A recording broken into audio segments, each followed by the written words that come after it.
中国味道匠心酿造。本节目由400年正宗中国味海天独家冠名播出。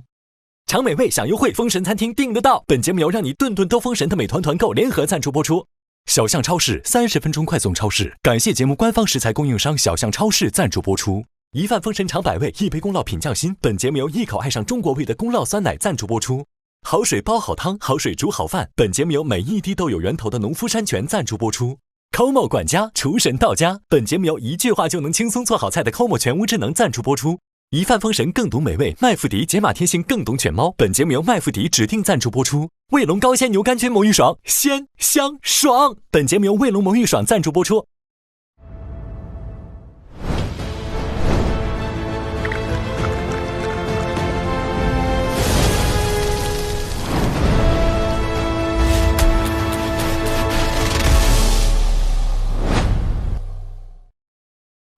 大小厨入局战现在开始。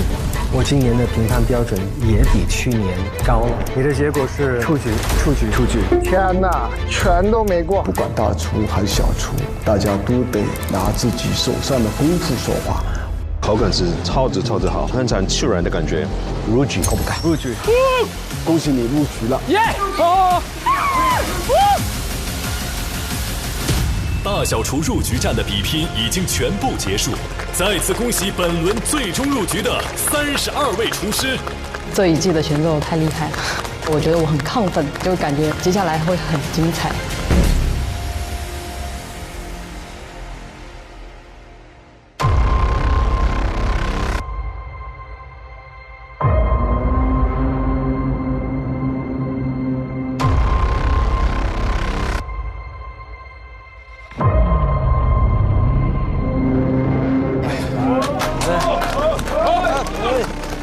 哇，来了！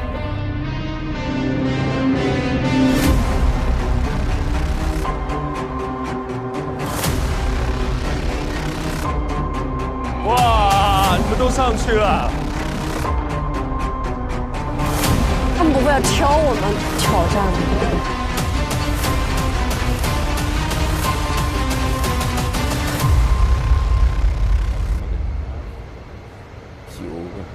14个，走了2个。首先，恭喜历经挑战，再次站上棋局的32位厨师。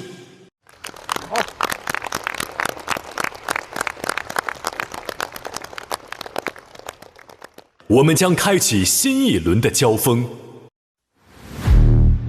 团体赛，张帝比啊，有可能。但是不是平均呢？要不然他们就其中有1、2个要1打2。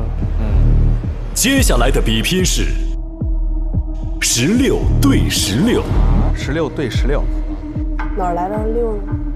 我觉得有2种可能性，第一种就是小厨直接补位，第二种就是节目组有备选的大厨。我从嘉宾，我们不是有去年的1、2、3名吗？通过第1局的比赛，有18位小厨突围成功，14位大厨成功守住了自己的位置。所以在正式比赛之前，我们将进行追加赛事，也就是大厨席位争夺战。哇！有机会站在对面。我们从一开始就跟大厨在一起厮杀，能够晋级的，其实都已经是有具备大厨的能力了。然后当这个机会有出现的时候，谁都想去把握。特别像我这个年龄，90岁那个年龄最大的，那担心这个虚荣心是有的。成功实现身份逆袭的小厨，有机会提前公开自己的名字。哇，终于可以有名字了哦！好。信心肯定有的，因为本身在生活中我就是大厨，变成大厨还可以跟那些已经成名了很多年的大师多一点沟通，我觉得也是挺好的一个机会。要站上去的严肃的，想好摆个什么姿势，现在在想姿势了。现在想一下摆个什么姿势。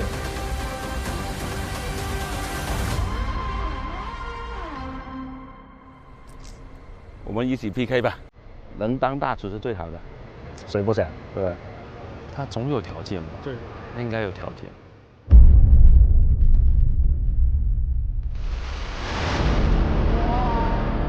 这是什么呀？哇！哇！食材搞那么神秘的吗？每个都有不同的数字，不同的字母。有啲係年份㗎，是不是茭白那個？茭白，你有肉来了！哇，还是很期待的，是吧？此刻从天而降的，就是你们逆转身份的考题。限定食材创作，这个有点好玩了。中国地大物博，山川湖海孕育出无数带有地域印记的宝藏食材。眼前的这些食材来自3大国家级优质食材体系。MTYS 是中国名特优新农产品。本次比赛提供的河南濮阳丝瓜、福建龙门茭白、山东高清黑牛、海南崖州金鲳鱼、陕西永寿芦笋、内蒙古土默特左旗香菇、云南松明豌豆均来自这一体系。GI 是中国地理标志，比赛提供的湖北仙桃黄鳝和湖南宁乡花猪都是获得国家地理标志认证的优质地方特产。AGI 是农产品地理标志。比赛将提供安徽枞阳梅鸭、江西太和乌鸡、甘肃兰州百合、广西灵山荔枝、辽宁旅顺赤贝以及广东饶平狮头鹅。各位要做的不只是烹饪这些食材，更要读懂这些食材。应该好好利用起来，真的应该的。这是年轻厨师的使命，这是我们这代人的使命。本局比赛中，所有厨师只能使用以上15种食材进行创作。请注意，每种食材限量提供6份。如食材提供2个部位，则每个部位各6份。OK， 够了。一旦选择，必须使用。因为我们现在是初夏嘛，在这个季节里面，茭白肯定是比较抢手的一个食材。你也茭白？对。我茭白还挺畅销。我把茭白放回去了。茭白选的人多，但是鸭子选的人非常少，所以我更想去挑战一下这个鸭子。哇，王导没有了。刚开始我蠢了，慢了一点。去拿的时候，有些东西已經沒有啦。你係咪要揾到啊？對。你選了幾個？這麼多！我好想用鵝肝，但是我怕它沒有我的要調料。限定的食材、限定的輔料和限定的設備，就一個局限性的東西把它做出來，我覺得挺有意思。我覺得這樣的考題很好，特別能考驗到一個廚師的應變能力。我覺得成為大廚的人，你要對食材有不同的理解。18位小廚烹飪結束後，由3位評審當場品嘗。所有選手點評完畢後，3位評審將選出2位小廚，實現身份逆轉。我覺得這個是對廚師綜合能力的一個考驗。食材從天而降。所有大家都為之，很平等的，大家一起發揮。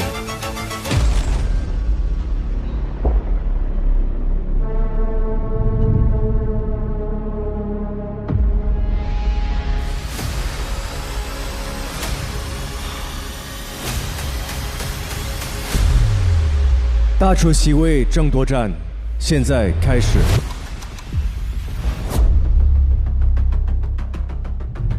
特別這種比賽沒有準備的，就靠你自己想。對，臨時發揮。有限的醬料，有限的材料，這個我覺得蠻難的。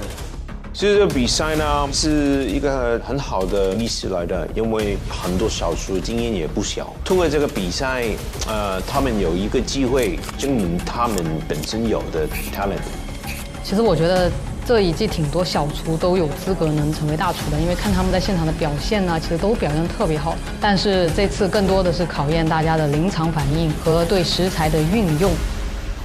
我覺得選中國地理標誌的好食材，這個很好，因為我們畢竟在中國，我們做的一個中餐也好，西餐也好，它一定要用當地的一個好食材，地域性的好食材去用。在15個食材給大家選擇是公平的，你可以選一個，你可以選多個，所以在一個公平的賽制裡面，大家在發揮自我，那這個高低就能分出來。厨师的聪明其实也很重要，就发挥到食材的魅力。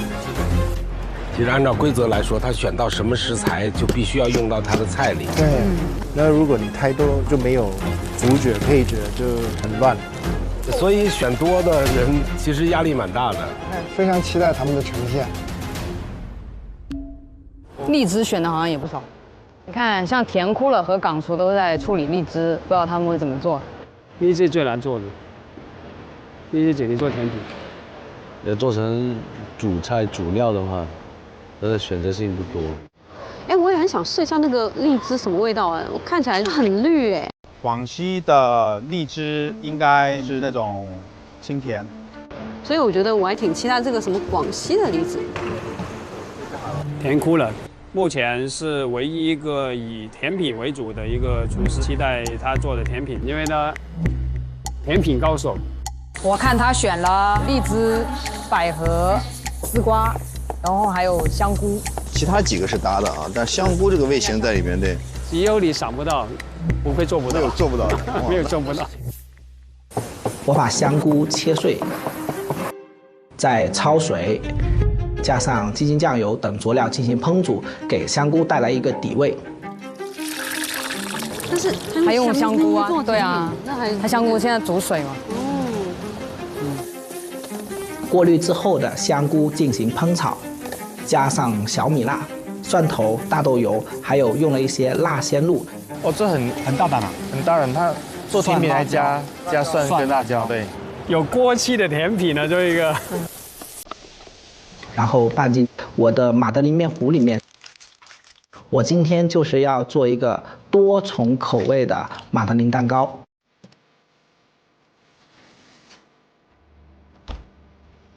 烘烤过后的小蛋糕，再刷上一层橘汁糖霜。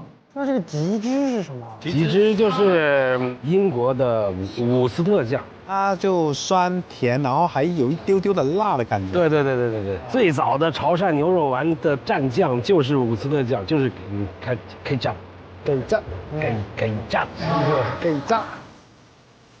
最后我用荔枝、百合、丝瓜做一个手工冰沙，希望能给评委带来一个不一样的口感。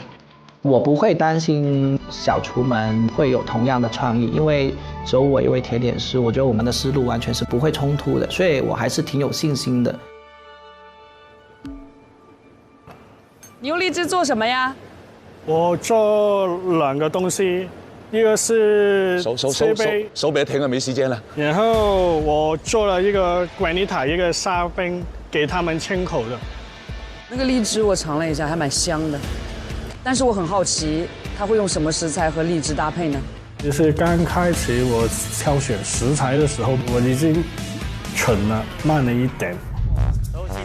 别人在挑，我在那一直看，就思考怎么搭配更好。但是我们去拿的时候，有些东西已经没有了。哇，没有了。我选择的是有赤贝、荔枝、丝瓜、豌豆仁。我这道菜的名字是果山山辣赤贝，还有一个蔬菜的沙冰。首先那个赤贝做了潮汕的山烟一样，我先做了2个酱，有一个酱就是我用了荔枝、苹果醋。还有柠檬汁，做了一个基底，小米辣、鲜辣露来提供酸辣的口感。其实还有橄榄油起到了一个羽化的作用。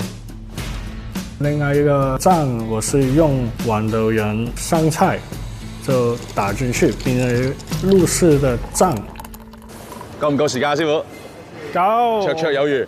綽綽有餘，慢慢整好佢。我还加了一个冰沙，因为我做的酱就比较辣，吃起来没有那么多负担的一个沙冰去清一下那个口感。我用了荔枝做了一个基底，在里面加入丝瓜、豌豆仁，提供清爽口感。海菜啦、米糖、苹果、醋拌在一起，然后就放在冰箱里面，就变成一个沙冰，再加上酸辣的刺贝，让朋友们拥有酸甜鲜辣的味蕾享受。哇，这么快！哇，谁呀？胡超林啊？哪里啊？谁啊？这个是一碗清粥，这么快？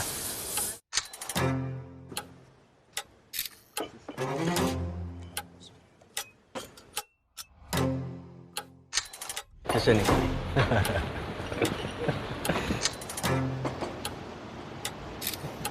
你好，请介绍一下。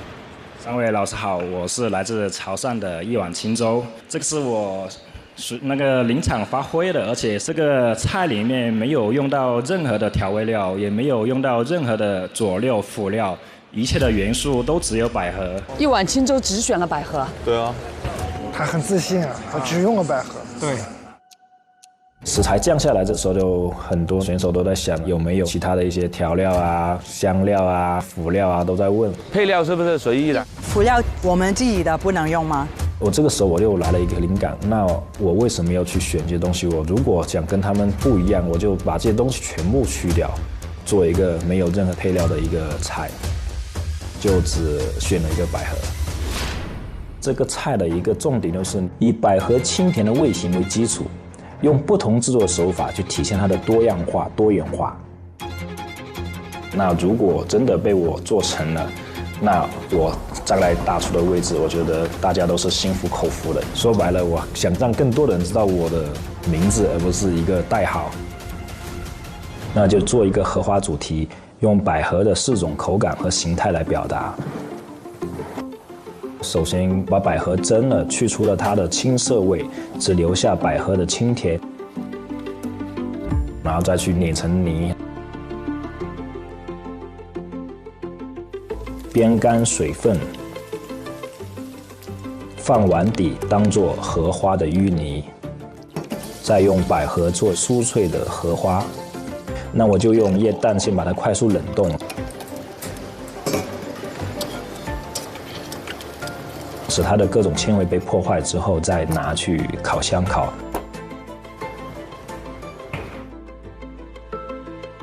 烤过的百合瓣比喻为荷花，再用百合做一个根，百合根比喻为荷塘的水。因为我的根里有水，它的味道很淡，所以我加了切碎的生百合，类似荷塘里的浮游生物。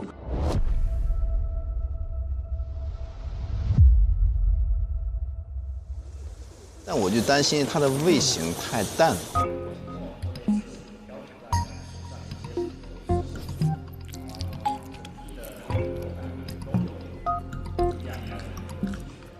And there's one chef only use lily purple.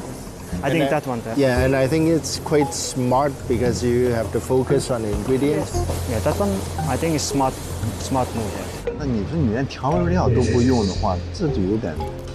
百合真的不用什么调味料，你放什么调味料下去都会撞的，所以除了甜的东西跟它辅助，其他好像都撞了。它的这个构思还是蛮巧妙的。生的它是清甜，爽烤的这种，烤的口感是酥脆的。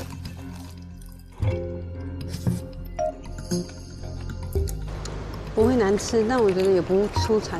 但是他们吃好多口啊，我一直看他们在吃。Vicky 吃了5口了，6口。在这么多食材里面，只选一款食材的，要么就自信到狂妄，要么就疯了。所以我不知道你属于哪一种啊？有种。有种。他敢选一种食材，证明他很有信心去把这个食材的本尊表现出来。我只能说这道菜是一个深深饱满的一道菜，好吃。谢谢。百合用这种形式体现出来，就像一碗清粥一样，我觉得非常厉害。谢谢。这其实就是考一个厨师的一个创意，15种食材里面挑出来自己最擅长的，呈现的菜品是能够让评委眼睛一亮的，它都是考一个创意的过程。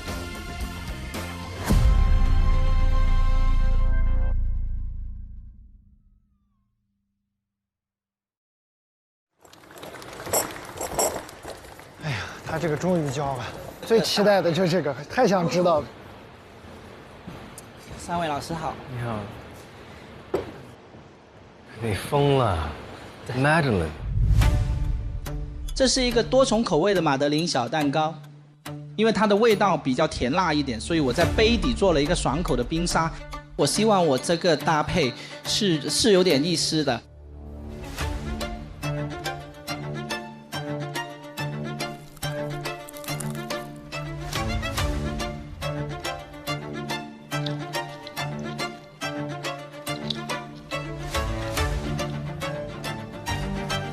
我觉得你的想法以及你没有这个咸甜的这个边界感，我觉得是特别好的。这疯子，就是反正放了一大堆，我觉得好离谱，就是没有吃过在这么那个法式小蛋糕里面有的这么咸香以及这么中式的食材的时候，我觉得好好玩。这是一个 very high umami 的一个 Madeline。很鲜。我下面的部分呢，就是你来的刚刚好啊，因为这是很清爽的一个，差不多是一个 palate cleanser 的一道菜。鼎峰老师好，谢谢。3位老师好，我是港厨锦鲤谷，我今天呢做的是辽宁旅顺的切贝。Vicky 在笑，对 ，Vicky 老师在笑他的港普。我的普通话已经够普通了，你的普通话比我更普通。谢谢。我们是先吃这个还是？先吃切贝，因为我做比较辣，再吃那个沙冰清口。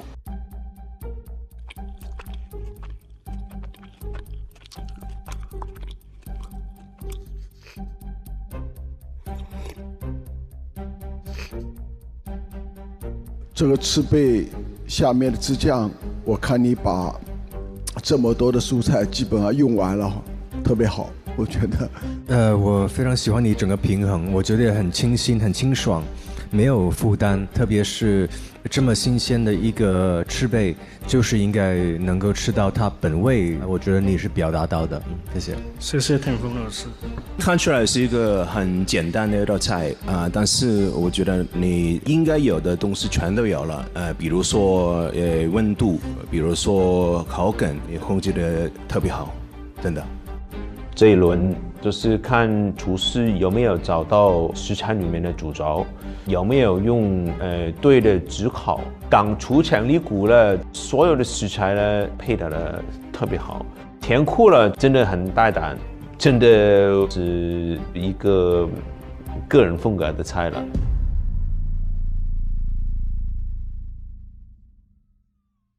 阿妹，这个是那天坐在你旁边的那个特务追厨。我很期待他那个出品，因为我昨天就看他干活，他昨天干活台面就非常的有条理、整齐。我最讨厌的就是混乱，因为这就是我 J 人的性格。我想事无大小必须得干干净净、整整齐齐。来做小笔记。哦。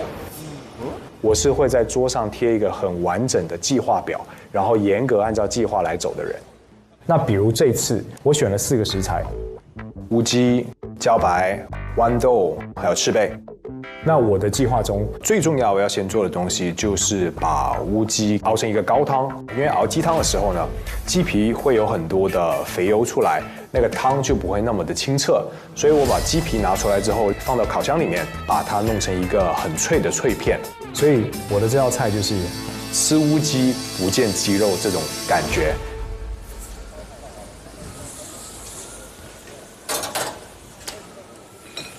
后厨操盘手好像也是熬了个鸡汤。对我来说，我觉得乌鸡是真的比较适合做汤的一个鸡。其实选材料的时候，我是选的比较多，他们觉得都好像太多了。这么多，我看看。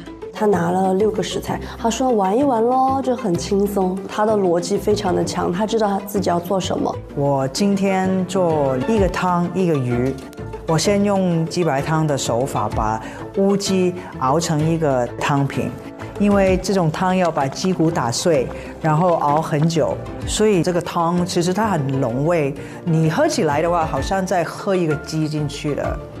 然后呢，我就处理鲳鱼的部分。他以前是做金融的，很成功的。后来他自己开餐厅，应该有10几年吧。啊，也非常成功的。我女厨在香港做海鲜是有点名气的。而且你看他处理鱼的方式也有些特别。做那个金鲳鱼的时候，我用了一个油封的方法，把鱼放在我高汤的那个锅上，用蒸汽去煮。这个不是一般的油封的煮法，但是比较方便，我可以随时去看到那个煮的程度。sauce 部分呢，我本来想做一个焦糖太妃奶油酱，但是现场没有提供太妃的成品，所以我尝试了一个特别的想法。呢個糖係做咩？焦糖。我会先把糖煮到一个焦糖的形态，然后就把豆豉放进去。接下来把加热后的奶油放进去煮，焦糖呢可以中和豆豉的咸，加了奶油可以把酱汁饱满一下，搅拌过后就成了我今天的 sauce。也不知道怎么想到，我只是觉得应该好吃吧。豆豉酱是不是？对，豆豉，他把豆豉和太妃酱做了融合，很有创意。She looks relaxed. Relaxed but professional, and then also like no any show. It's just the chef. I'm really looking forward to see what he do. Hello， 你们好。我弄了一个小小的简介。你还有时间干这个？哇，他还打印了一个介绍。他昨晚没睡觉，做这么一个事情。厉害。这一道菜的名字叫山海清河。这整道菜我们讲究的是不同的口感的搭配，所以可以分开吃一下，然后再混起来吃一下，应该有不同的口感和不同层次的味道在里面。我的另外一个主要食材就是茭白，茭白卷成一个玫瑰花的形状，可以把酱汁更好的在每一层里面浸透它，吃的时候会更加的入味。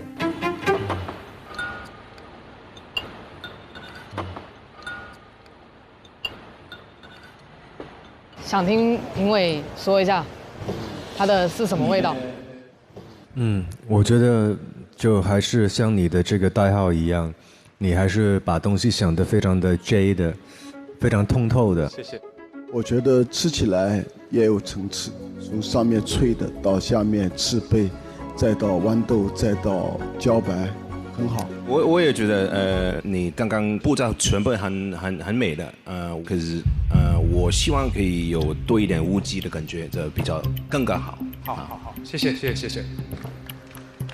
乌鸡本身一个很好的食材，你可以用来做一个酱汁，但是酱汁它在这道菜上面放的不够啊，那我没有感受到它应该有的乌鸡味道，乌鸡应该有的 attention， 应该有的尊重，它没有表达出来。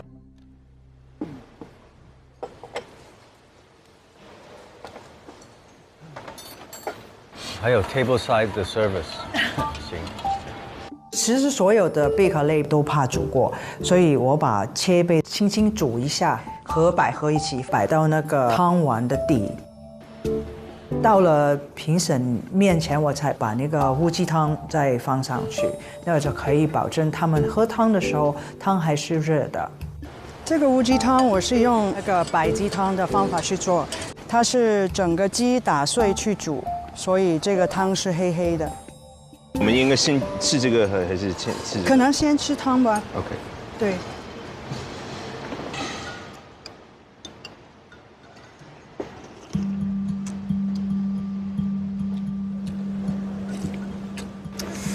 这个汤的颜色我怎么觉得这么不友好？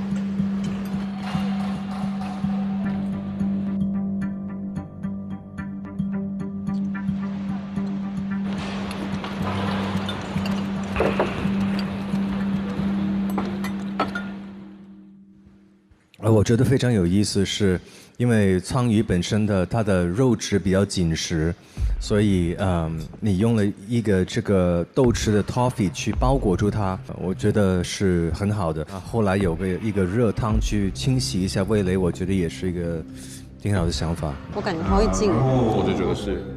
那首先那个汤，全都也很鲜很甜，全都可以达到你应该食材应该有的尊重。然后这个鱼呢，酱汁放的其实很多，我猜可能会不会太咸呢？但是你控制的很好，鱼也煮得刚刚好。哇，超高评价，就差龙酥了。我觉得汤好喝的，菜好吃，这个汁酱调出来挺特别，我觉得挺好。谢谢老师。这道菜一做出来之后呢，你就看出来驾轻就熟、行云流水的感觉。你说一下子一眼特别惊艳呢，也没有，但是你吃就很舒服。从这道菜吃下来，看到背后，人家也是个高手。我见到今天大家做的菜，其实那个调味都是比较保守，但是他是唯一一个把豆豉放进那个 sauce 里面的厨师，他对于调味的理解很高级。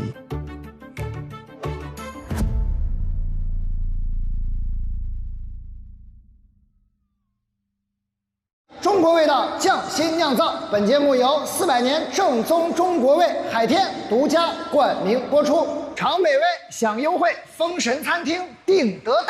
本节目由让你顿顿都封神的美团团购联合赞助播出。新鲜食材天天有，30分钟就到手。感谢节目官方食材供应商小象超市赞助播出。一饭封神尝百味，一杯宫傲品匠心。本节目由一口爱上中国味的宫傲酸奶特约赞助播出。好水煲好汤，好水煮好饭。本节目由每一滴都有源头的农夫山泉赞助播出。朝阳门除草，请前往评审席。哦，他是唯一一个用牛舌。各位老师好，我这道菜呢是一个慢煮的牛舌，用高汤慢煮一整只牛舌，使牛舌的口感达到最佳。搭配的这个汁儿呢，就是做了一个香菇油，对，就简简单单。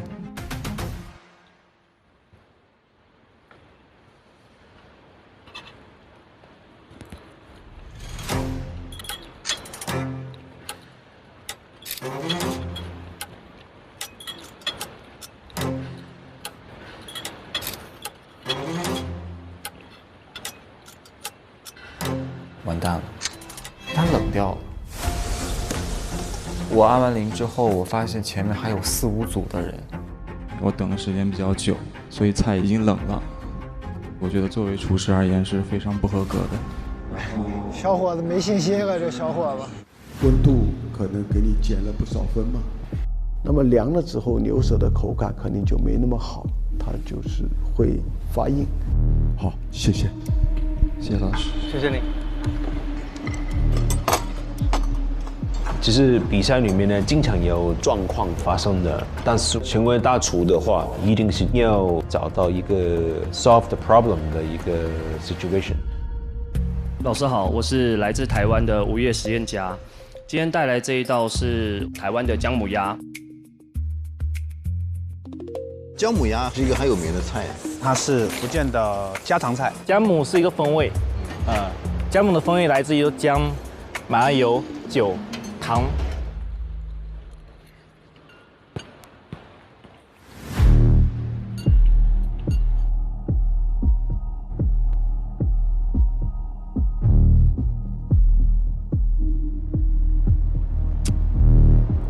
为什么不选择砂锅？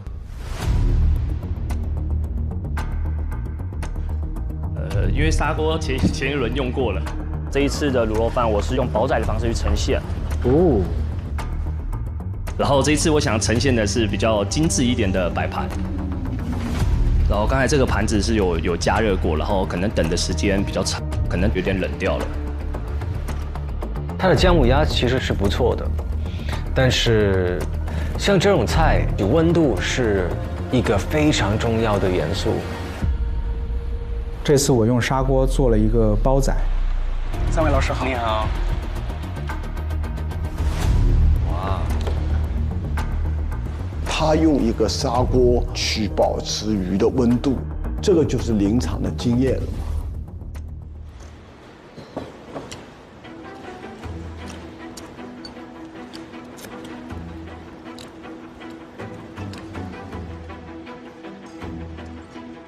鲳鱼有一点点过火了，它过来的很热很热很 impressive 的，但是鱼可能柴了一点。这个鲳鱼你是先煎过吧？对，先煎，再2次给它居香。就是我时间没掌握得好，过了。砂锅确实可以保温，但是也会焖过手。好矛盾的，这个比赛是很难的。谢谢你。那今天没有一道菜不好吃的，让我挑这些厨师的菜有什么不好？我觉得都是吹毛求疵。我带来这道菜呢，就是左旗香菇煎牛肉。先将牛肉煎到6成熟，再把香菇一起去爆炒煸香。希望大家入口的时候呢，有牛肉的焦香。菇的菌香在里面，非常好。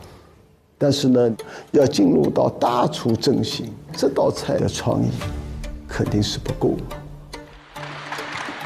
谢谢你。小厨要具备非常多的条件才能变大厨，比如说如何确保这个菜的温度不要冷掉，在选择器皿的时候能不能为菜加分，设计菜的时候有没有创意。大厨就是每一个环节、每一个技巧上要再细心很多嘛。然后汤可能会觉得偏浓，而咸了一点点，我离评委的位置比我想象中还要近，他们讨论的东西是我都略摸听见。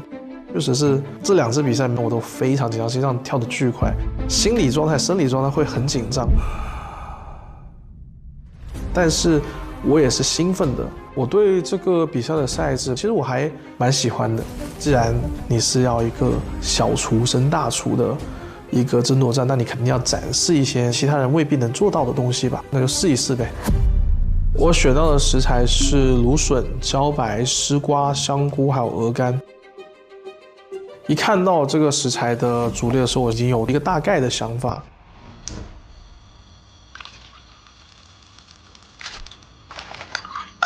这个就芦笋啊？不知道。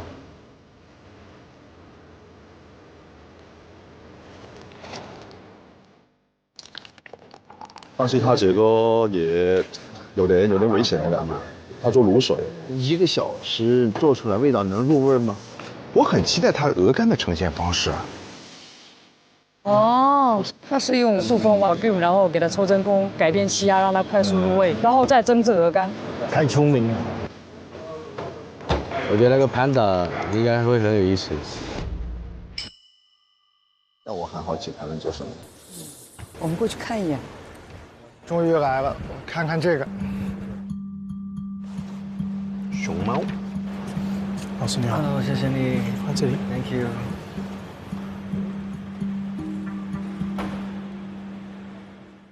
我明白了，他做的一个蒸的鹅肝那个。蒸水蛋吗？对 ，custard 那种，它是要稀释一点的。这不是一道普通的蒸蛋，它是由3部分组成。第一部分是杯底的鹅肝蒸蛋，我是把蒸熟的卤水鹅肝搅碎成泥，把蛋黄加入泥状的鹅肝里进行搅拌过滤，再倒入杯中进行蒸制。这一部分就能带来鹅肝的鲜香和顺滑的口感。第2部分是我用茭白蘑菇丝瓜做成蔬菜花，因为我没有在当地这里找到做蔬菜花的模具，然后我就拿了一个纸杯剪了个模具出来，把那个花放在纸杯圈里面，再将蔬菜花放入蒸好的鹅肝蒸蛋上，这部分能带来蔬菜的清甜。最后是我的澄清蔬菜汤，我打算是把所有的蔬菜用绞肉机绞成碎，然后混入一个蛋白，倒入水中，让它变成一块饼，然后去吸收它的杂质，再进行一次澄清。在澄清后的汤里加上木薯粉，就会让本就清甜的蔬菜汤增加一层绵密的口感。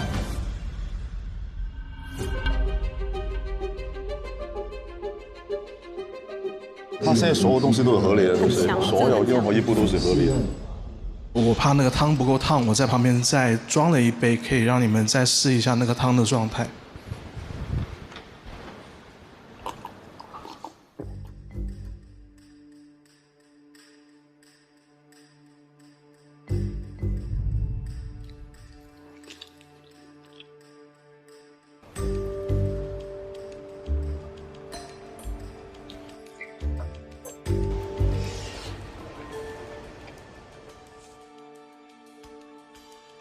首先这个鹅肝做的超级美，下面的 custard 的 texture 的汤，上面的蔬菜，全都煮的刚刚好啊，调味也是刚刚好。就是鹅肝的出奇的干净，以及这个滑度，这种细嫩，跟你这个碟蔬菜这个形状以及吃法质地不同的碰撞，我觉得是非常有道理的。我觉得汤好喝，清甜。第一口就是很鲜的，我菜里面一定有一点高汤、肉汤什么，但是的甜味就是完全来自蔬菜，对吗？是的，做得很好。谢谢3位评审。厉害，这真的很厉害。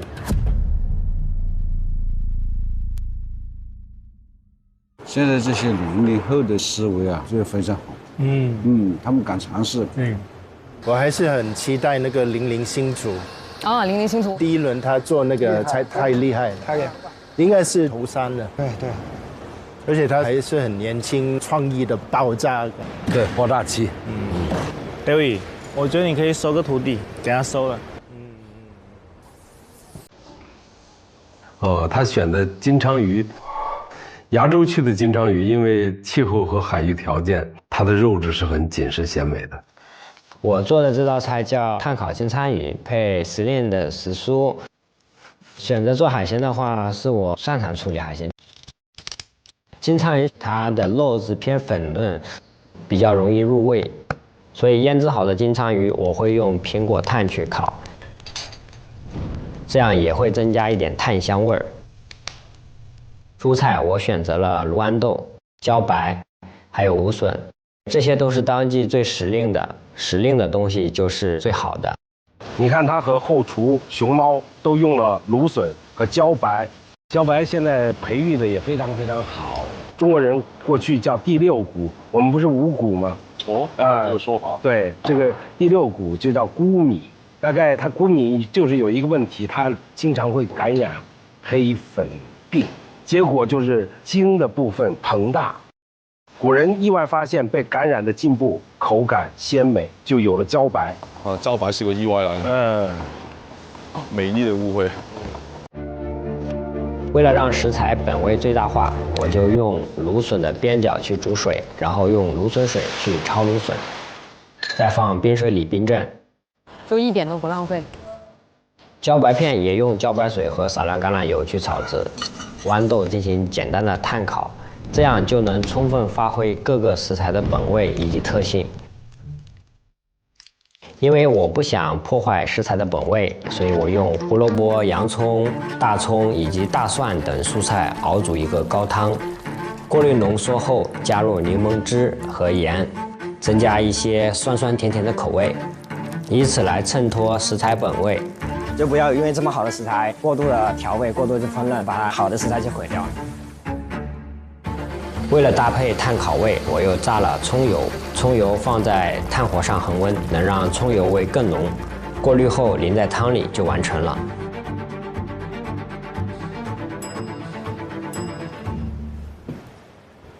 来，老师好。我们用了海南的一个金鲳鱼，然后我们用了3种时蔬。鲳鱼的话，想着说用炭火烤一下，让它皮脆一点，然后里面是鲳鱼本身那种粉糯的状态。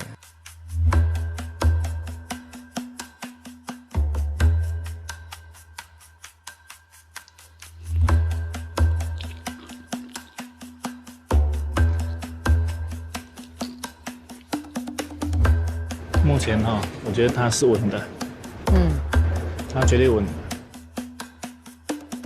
首先你的金鲳鱼的皮做的很脆很脆，你的鱼的熟度真的是刚刚好。金鲳鱼在烤之前，我会把它先放在冰箱里，利用冰箱的风口把鱼吹干一点。吹干后，我会在鱼和烤架上分别喷上油，再去烤，这样也会防止鱼皮粘连，从而变得更脆。下面所有的蔬菜，你的熟度也是我们说叫 al dente， 你应该表达的状态全都表出来了。我的想法跟 Vicky 老师一样，每个食材的准确性是非常高。我挺喜欢你的指甲，很浓郁。好，谢谢龙叔。现在年轻厨师真厉害啊！我觉得他和熊猫综合能力都很强。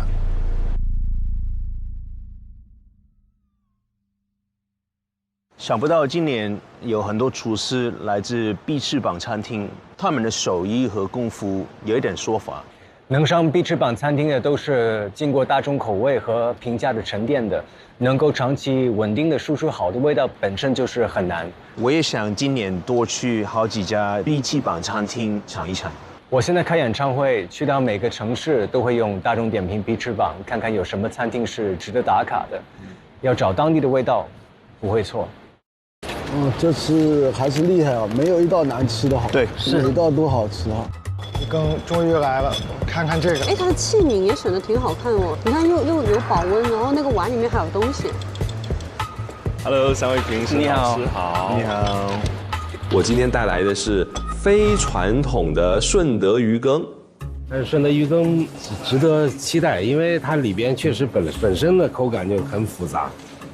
里面呢也会给大家搭配上炸的一个鱼酥，它呢会在里面增加一点传统顺德鱼羹里面懒人的一个作用。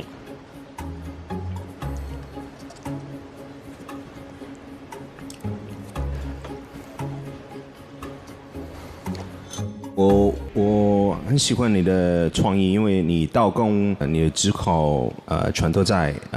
我特别喜欢你猪油炸的一个，但是用鱼的嫩味做出来是特别好吃的。这个做得很精致哈，还有食材也很丰富，味型也很丰富，我个人觉得很喜欢。谢谢大家。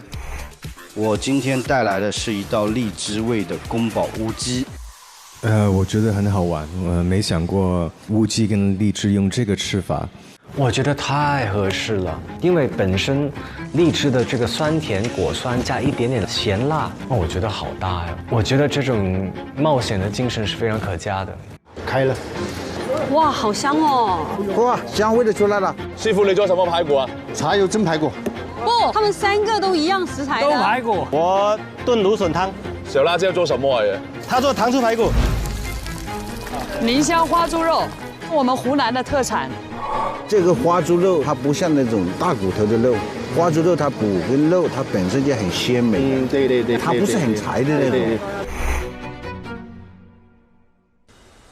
哎，小雨，你看大家不约而同的，还是都选了各种各样的肉啊，还是都爱吃肉，没肉真不行。确实，而且你看做肉菜，大家都习惯性的会往里加点蚝油，加一点进去，味道立马就会被勾出来，这样肉吃的也会更鲜更入味。当然了，肉类烹调盲选海天蚝油就对了。原来是这样。今天给您带来的是一道家常味道的糖醋排骨。我认为最抚慰人心的不是顿顿山珍海味，而是您回过神来，踏踏实实的尝一口家常味。生活本就是酸甜交织，我希望各位评委老师都甜甜的。真会讲。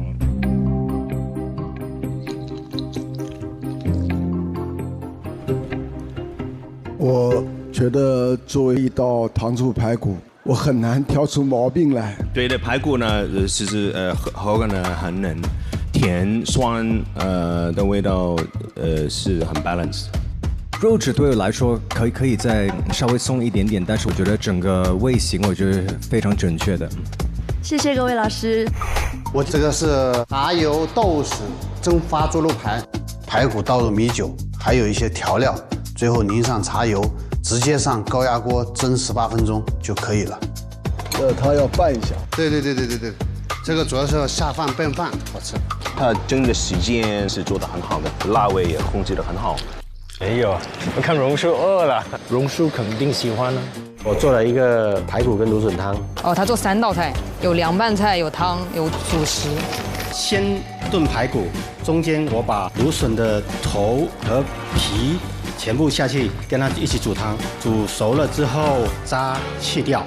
要上菜的时候，我把嫩部的芦笋放进去，煮开就好了。就很原味，很清爽，菜味很重。现在是18个里面，我们3个人一起选出2个。目前为止太难选了，都太好了。今天做这道菜叫海王生开，我兑了2种汁儿，一种是我们鲁菜的红油汁儿，没有辣根和山葵呢，我就调了一个酱汁儿，因为姜会驱寒。我觉得这道菜像个国宴菜。今天这一道菜概念来自于潮汕的卤味拼盘。这个卤水很香，鹅肝处理得很好。谢谢榕叔，谢谢。谢谢。谢谢老师。今天表现的这些厨师啊都非常优秀，你在这里面你要挑最好更好，所以他18个人里面，我们还是要重点拿个我们觉得能闪光的，很难选的。现在公布，通过追妻赛成功晋升为大厨的2位小厨。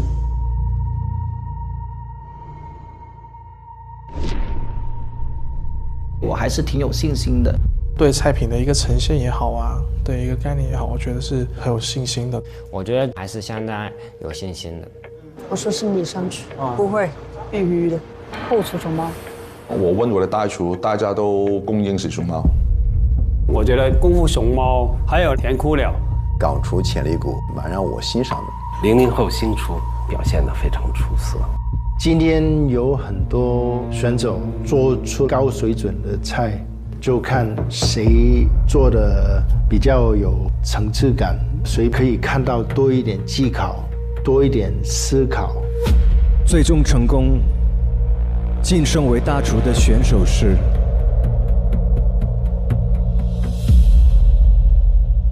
恭喜你，后厨熊猫，后厨熊猫。哇！可以。大家在哪里拍？恭喜你，你是大厨了。请后厨熊猫登上大厨席位。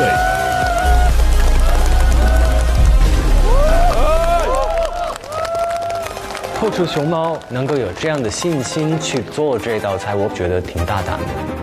它的这道卤水鹅肝不只是摆盘好看，它的层次以及它的手工很难挑剔了。这些是没有100次的调整，你不会有这样的结果。他用了不同的素菜做的一个汤，虽然很简单的只被带出来，但是做的真的很好。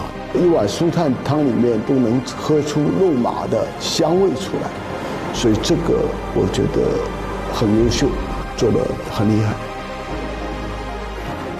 后厨熊猫，请大声告诉大家你的名字。我的名字叫做欧浩然。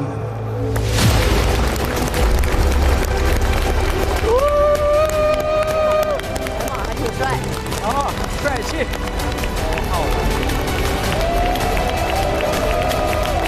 太酷了，就好像你是一个优等生，然后可以跳了1级。恭喜你，大厨欧浩然。从小厨变成大厨这个身份的转变，第一呢是压力吧，就是你得对得起这个名字。期待一下欧浩然吧。接下来宣布第2位成功晋升大厨的小厨。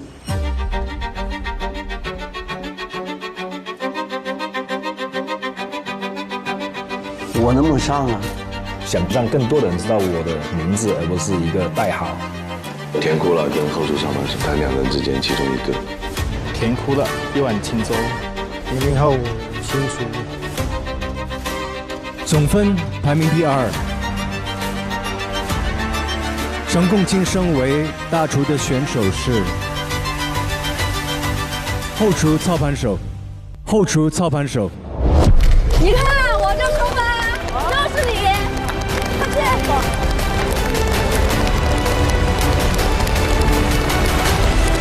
哇，没想到啊！我有想过，这位厨师程序很好，他把翅背切得很薄，然后用热的、很浓郁的乌鸡汤淋下去。从这道菜吃下来，看到人家也是个高手，他能够成为一个大厨，我觉得完全匹配。我本来是做金融，然后一直来说我很喜欢煮饭啊，接手了餐厅。我给自己1年的时间，想知道如果把爱好变为自己的工作，还会不会喜欢？现在做了12多年了，我还是很喜欢。对我来说，做饭是可以给朋友跟家人传递快乐跟爱，我觉得这是厨师的意义。后厨操盘手，请告诉大家你真正的名字。我叫张婉玲。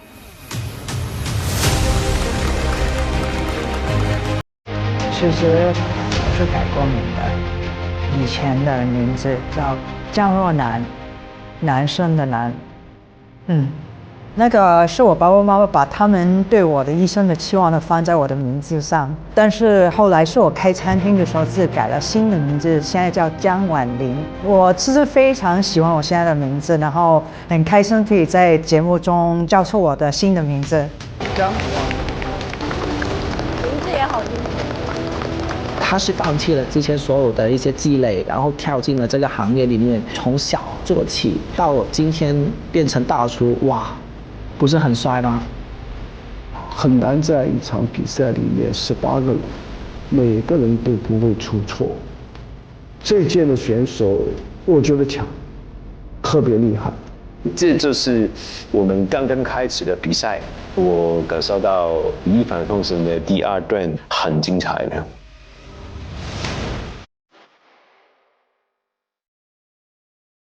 听说你们选了赤贝，是啊，那这个对储存条件要求很高了。哇，你们看海那么新鲜，是啊，你知道为什么不？为什么呢？来，我来给你展示。嗨 Como， 帮我把冰箱调到适合存放赤贝的温度。好的，冰箱已经调到2度，把赤贝放入 AIE 票临仓储存，能最大程度保持赤贝的鲜甜。哇，这就搞定了。对啊，Como全屋智能系统很聪明的，一句话就能给这里的所有冰箱精准调温。难怪我们的食材保存得那么好。是的。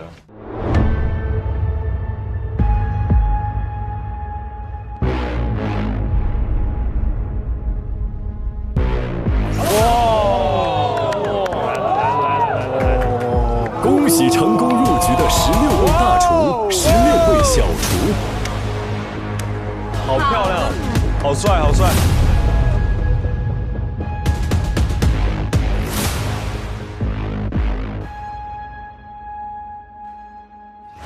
哇，这是什么？擂台，全哥，你的擂台来了。中间是要站上去吗？这是要干什么？我还是有点紧张的哦。我看不到顶上哎。哇！哇！哇！哇！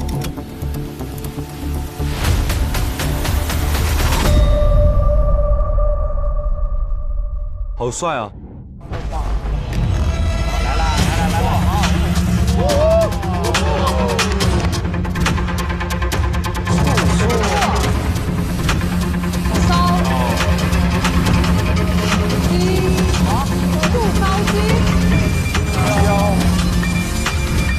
红汤、红油、红豆，那儿石台。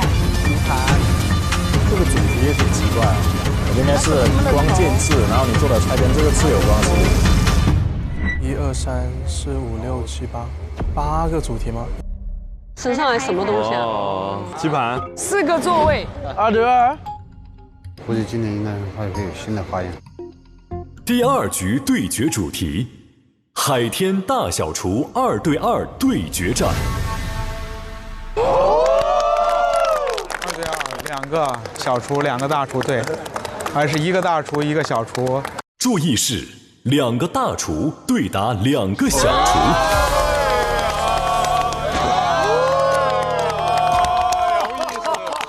哇，这不一样了，周不宜很着力啊！2个大厨对2个小厨，原来是这样，这么大这么小啊，好玩，太好玩了。本轮只有8组选手能够继续本次的封神之旅，也就是说，如果淘汰，则2人同时淘汰。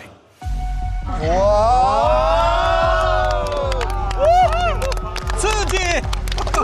我是觉得绝对的碾压，就是对，更重要是如果都8段，对，都8段，双把家还。今年这么激烈，从一开始就开始厮杀，这样子 PK 8组都是大多数是大厨赢。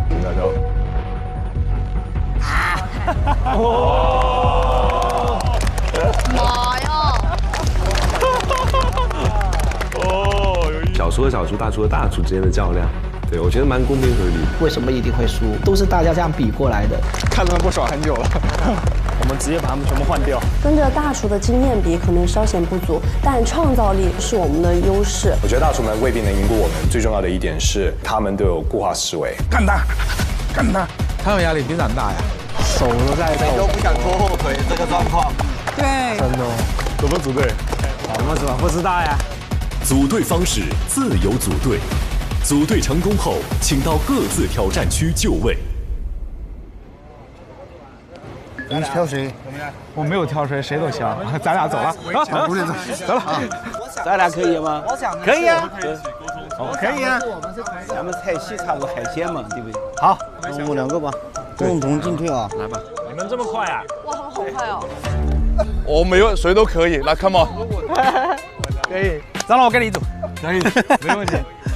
人哥俩肯定的嘛。咱们俩吧。啊，淮扬菜混个云南菜原料，走。哎，我们一会儿搞一场也行，那不行我们就炒员工餐喽。哎，走。我们俩吧。对啊。走吧 ，Let's go 了，多点事儿，对不对？对。免油。Can do. Let's do it. 我们是川湘合作的。对。给我。Yeah, let's do it.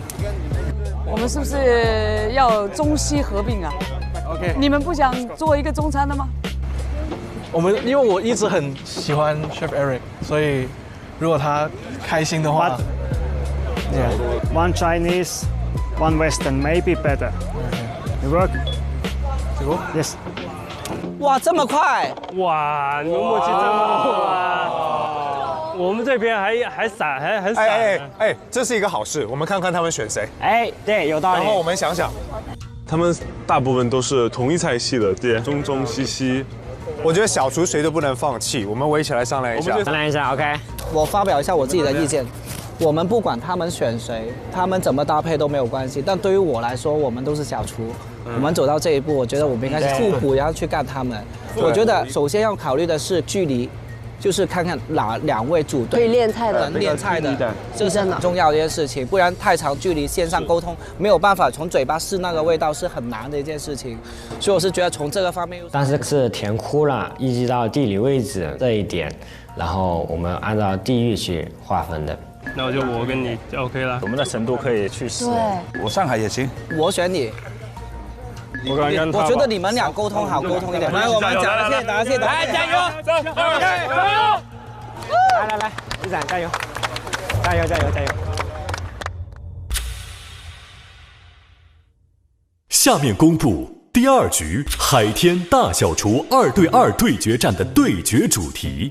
在中国，总有一些经典名菜能瞬间唤起我们的味觉记忆，它们来自不同地域。经过一代代厨师传承修正，像海天400年正宗中国味一样，在时间里沉淀出属于中国人的味觉审美。经典考验基本功，解构考验创造力。所以本局考核主题为海天中国味，挑战中国经典名菜。手拿把掐，川菜的经典很多哦。对呀。经典名菜，来吧，没问题的。解构的东西是我们擅长的。没错。解构其实还好，对，就是你把东西元素解构出来，不一定做成一模一样，对。经典菜不是要改的，还是吃下去那一刻，吃的人会马上想到那个经典菜的，我觉得最精的部分。现在公布挑战规则：大小厨组成挑战对手后，选定同一个棋子，每个棋子所代表的经典菜将在选定棋子后公布。我已经确定好我们要打哪一组了。我觉得如果真的是我们用实力赢的话，我们就打这个湘菜和川菜大师。第一组选择挑战的大厨是黄慧明、邓华东。好，雄起！加起来多少啊？150了吗？没有啊，一个60，一个130。选他们组的人会多。这么强的阵容，你们有没有不敢来？挑战者请上前。我们走吧，走，我们走吧。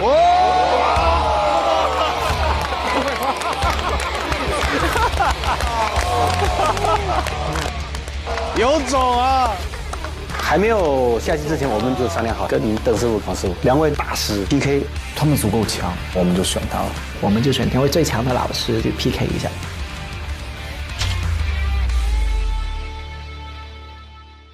请大厨选择挑战者。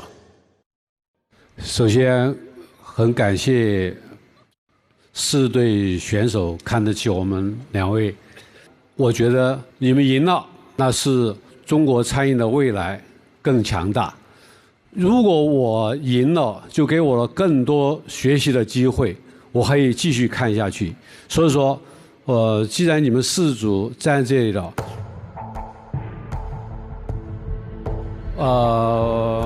你们猜拳。哇！猜拳还有这种说法。每组派个代表。石头剪刀布。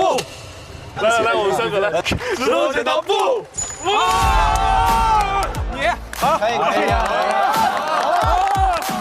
我们2个，一个厦门，一个大连，南北海王挑战，川湘挑战。大厨黄慧明、邓华东，小厨大连海王早餐爸爸，2组成功匹配。匹配失败的小厨仍有机会再次出列。现在请成为对手的2组选择挑战棋子。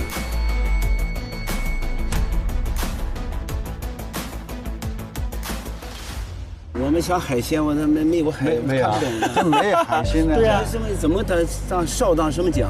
烧腊。对啊，烧红烧。我就当时呢，我就一个想，就选烧吧。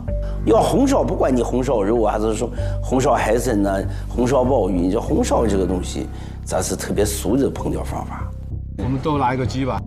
但是呢，邓师傅说要鸡，都拿一个鸡。早餐爸爸他也不见人，他说想做什么都行。就因为我们只看得懂，就是鸡是主要的食材，而别的都是调味料和烹制方法。最好是鸡，我觉得就是鸡是最勤奋的。对，早上鸡鸣了，天亮了，干活了，选鸡。好 ，OK， 来，那个拿过来，对，好。我这个人就是爱面子，有时候抹不下脸，我这后悔，实话实说。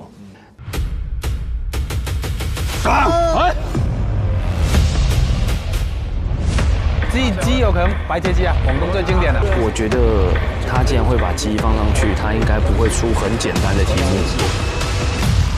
宫保鸡丁，宫保鸡丁，哇，鸡丁啊，稳了，我们邓老师抽到宫保鸡丁，那就是手拿把掐了，那做了一辈子宫保鸡丁的这个人。张西湖没问题啊，宫保鸡丁做了几10年了。这不是你的专长吗？这个稳了，恭喜恭喜！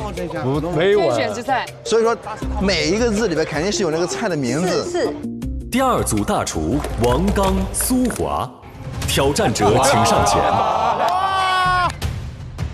全部出了。哇！真犀利。我们选闪闪惹人爱这一组，闪闪惹人爱这一组。好。因为我们在上一期节目的时候，我非常抱歉把你顶替了。评审荣叔选择被替换的选手是闪闪惹人爱。走，恭喜恭喜！好，谢谢谢谢。我想给您个机会证实一下，您比我强。好，老方尤总说得好，好，还有谁？来呀，你过来呀！你怕什么啊？我们当时没有下来，是因为我们想选择更强一点的。如果喝茶，我送你回家喝茶。茶满是送客，我会给你斟一杯满茶。我喜欢。2位准备让我们放倒了吗？我觉得以后应该没机会见到你们了。害怕你们，但是我们一定要选你们。没有那么多说了，吃了再说。走。麻婆豆腐。哇，红烧肉，大虾，西红柿鸡蛋，这个有100个方法，真的。哇，这个很难啊。青椒牛肉，哇，3个做西式的，你知道吗？海天大小厨2对2对决战，全员匹配完毕，即将进入竞技空间。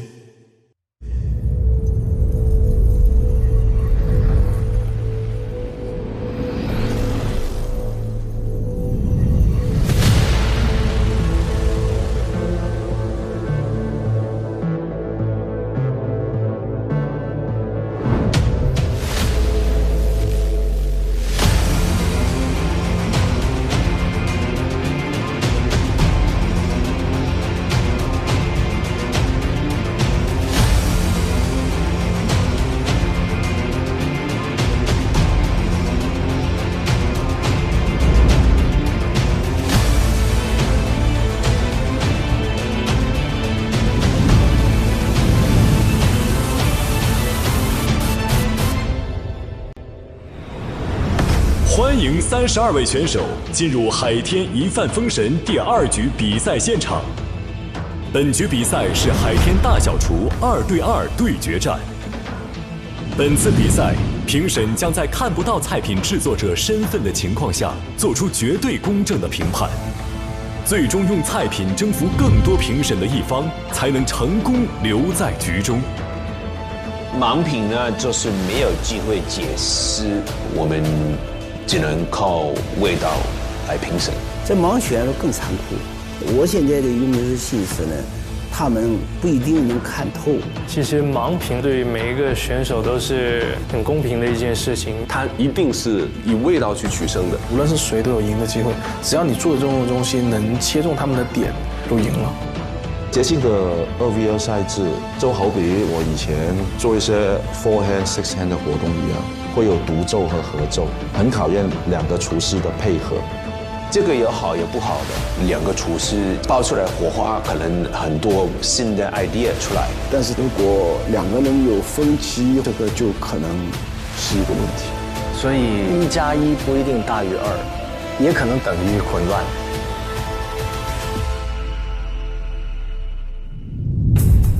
本局对决中，食材坊已设置海天定制调料专区。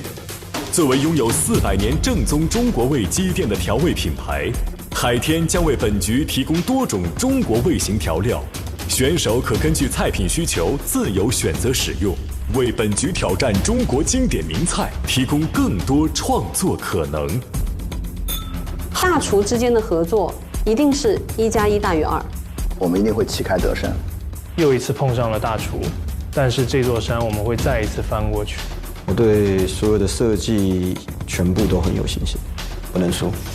我根本就不在乎他们是谁，我的对手不是他们两个，我们的对手只有我们自己。没有悬念，我们是最佳拍档，肯定是我们赢。海天大小厨2对2对决战现在开始。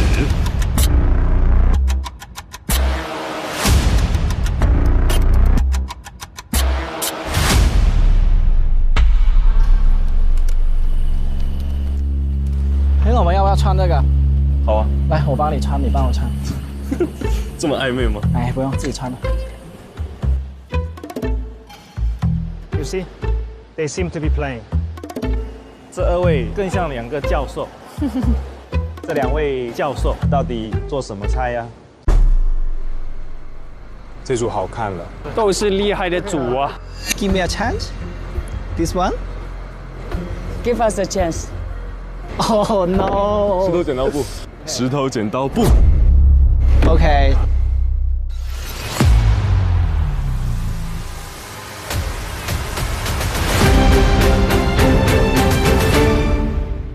哇！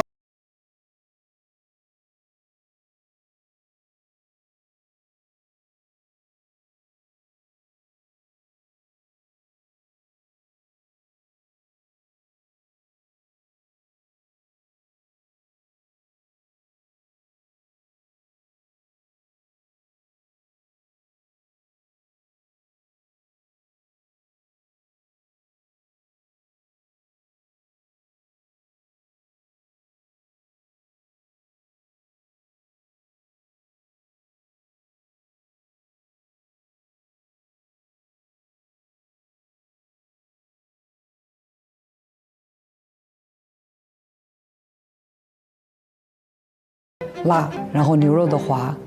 The first idea on the bottom we put something. And for the beef we put in the middle, and we give green pepper sauce on the top, and we can make one tendon, crispy tendon, deep fry, puff up. It will be very crispy. And then we give some seasoning. Seasoning we use a chili. So basically it's like popcorn, kind of. Eat it together with this one. All can separate. I really like this idea. Yeah, I think for me, like I have only one hand, western side. But with 1-1, we have 2 hands. So we have one more chance to win. A27冷菜啊！正好我餐厅也在本地嘛，我邀请他到了我的餐厅，一起去试一下讲法。Anything else? The onion. What kind of onion? Baby onion? White onion. White onion. Yes. 白洋葱有吗？给我拿一个白洋葱。白洋葱好。对。I know the 1-1 for a short time. Already have some good hospitality from her. But when we cook together in the same kitchen, I found we have actually quite different mindset. I think you have like more like the julienne, the sticks. But if I cut the cube on the top, cut the julienne on the middle, it's very weird in Chinese cuisine. I think that the white pepper leaves can put also more. Cannot put more. That one is a Sichuan pepper flavor. In English, like every pepper is pepper. But in China, Sichuan pepper and the pepper, the green pepper is totally different words, you know. 我的队友他是芬兰人，那其实在他的思维里面对青椒牛肉的想法跟我还是有一些出入的。We should practice. Better is tonight. It's just too many things, and then tomorrow is just the deadline. You have to practice. No, but to be honest, like sometimes we change the menu. First day, some things maybe outlook not perfect, but you have the emotion in the dish. Yes, I understand. For changing the menu for the restaurant is totally different than competition. No problem at all. Already once the taste today, then tomorrow is just the deadline. Okay, let's see. I think first day was not that easy. Then I actually understand more the difference of the thinking as well, that in the main topic. If we cook it again, it's just gonna be more confusing. So just calm down and rethink. 你觉得你们现在这个菜完成的进度的话是多少？0。0啊。认真的男人，多丑啊！其实我们合作的，我觉得进展是非常顺利的，因为我们有比较先天的优势，就是隔得非常近。他的餐厅到我的餐厅一共才1-2公里，他的餐厅每版菜单我都会去吃，我的餐厅每版菜单都会吃。我们足够熟悉彼此，我们知道互相的实力和底线去到哪里了，所以整个过程一直都是我们互相输出灵感，互相给意见，还差点稍加了风味，是吧？我想想法都是一样的，果然是自己人。我们基本每天晚上都泡在厨房，2点、3点，甚至4点，我们才离开。那个时候我是感冒的，所以说没有味蕾。你试一下，就只能去让甜哭了去充当我的味蕾。不够实，这个味道。原味是吧？不够辣，不够辣。对了。我跟年少有为这段时间的合作，我觉得就1+1大于2，甚至大于3、大于4。准备好了，兄弟，可以了，相信自己。I do first. Let's chop the Then peppers for I remove all this one to here. I start to cut. Yes. Okay. 计时开始。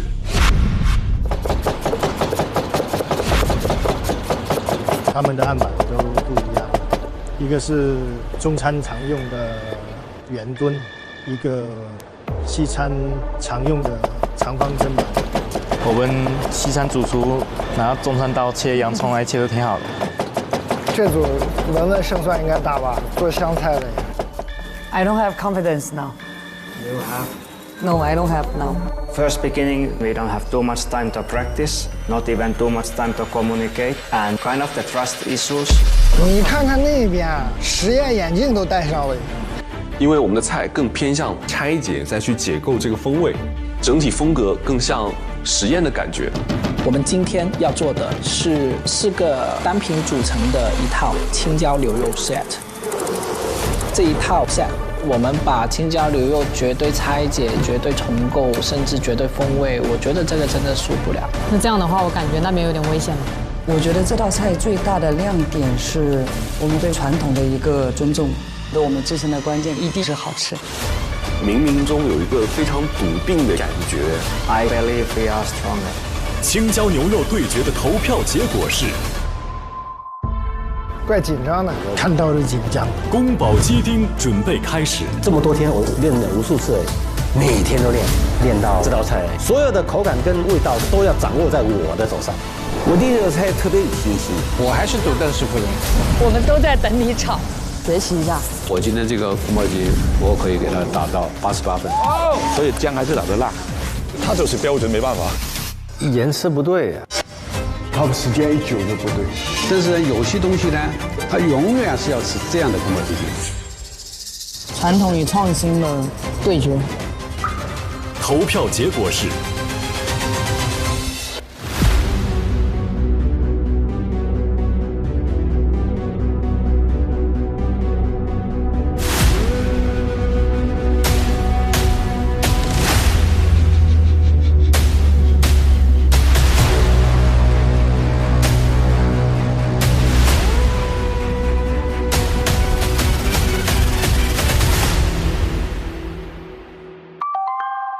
大家好，我是欧浩然。今天我会为大家带来一道冷吃的蛏子沙拉，然后会配上一个花雕酒的油醋汁。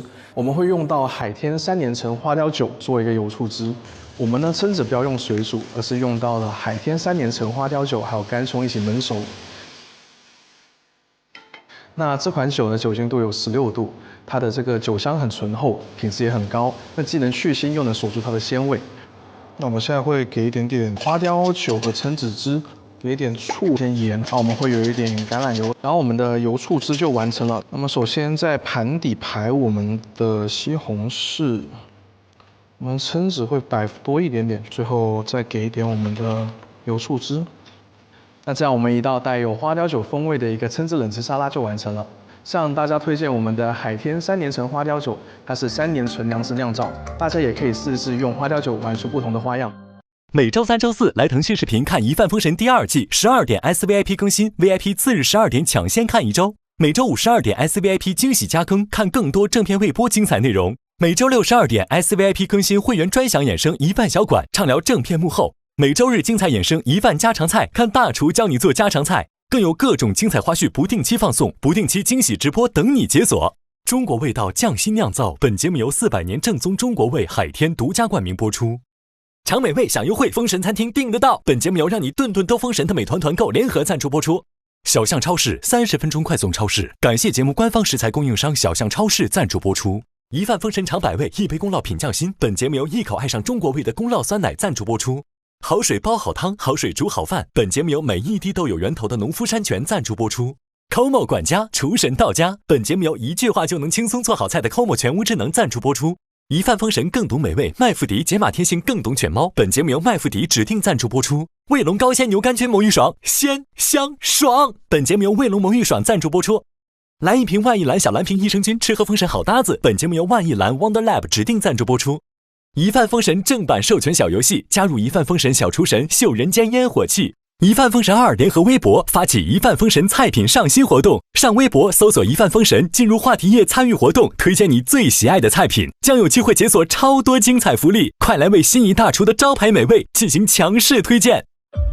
我认为能够体现一切中国特点的饭菜都是宝藏。中国太大，地理环境、民族、气候有太多的不同，造成了千差万别。努力的品尝到更多的味道，这就是一个打开中国食物宝藏的一个过程。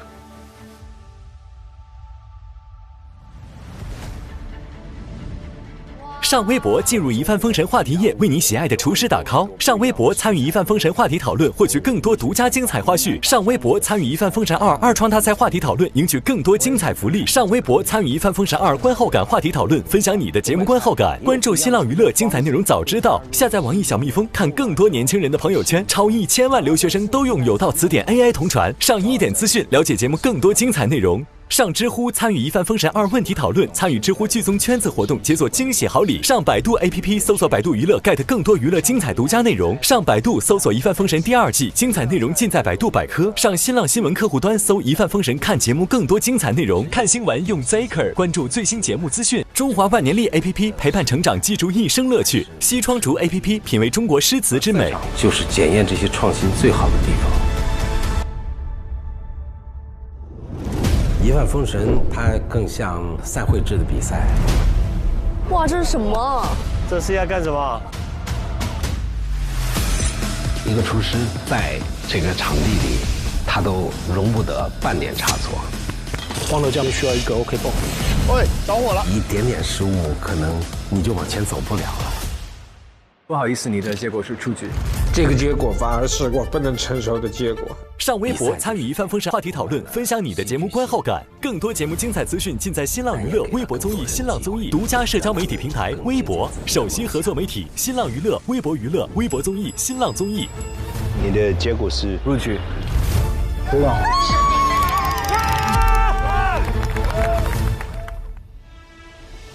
我觉得一饭封神让更多的年轻人爱上烹饪，让他们去想怎么用食物表达自己对世界的看法，这就是对中国美食巨大的贡献。